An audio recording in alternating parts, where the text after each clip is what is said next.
I want to pick up on a point that you made in your comments about disruptors to the industry.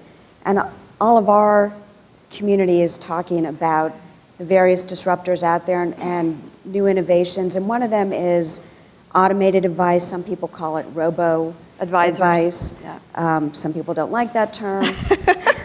But it is a force to be reckoned with. Everybody is talking about how to integrate at least some concepts of it, should they integrate it into their business. You have given some remarks recently about whether the commission should rethink the investment advisor framework as it relates to automated or robo-advice, and whether the idea of a robotic entity, as you put it, generating investment advice sort of bumps up against the fiduciary duty. And love to hear your I mean, I think it's that we're all being disrupted, but regulators are also. So when we created rules around investment advisors, there was no concept whatsoever of automated investment advice or robo-advising. So I think the paradigm is shifting, and we need to, all of us need to shift as well. What would a fiduciary duty mean for a robo-advisor?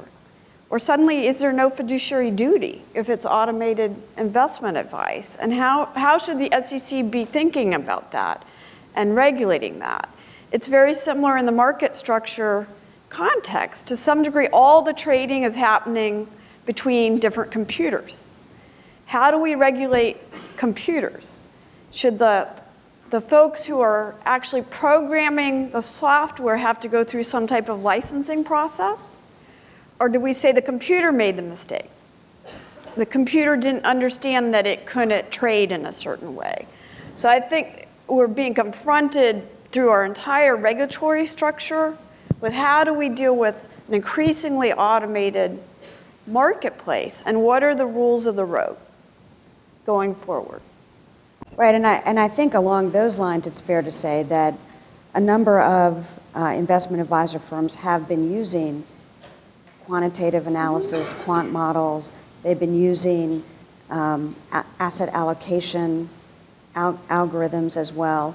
And so really, some of the so-called disruption is just an evolution of developments that have already been happening, and now it's really come to the fore of what are we doing now? But a lot of folks have already been using these models consistent with their fiduciary duty as it applies on a principled basis to the whole firm.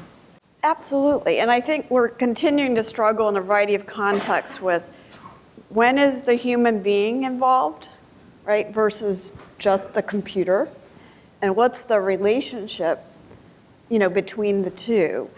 And at some point, who's responsible? I know in the remarks I gave that you're referring to, I was talking about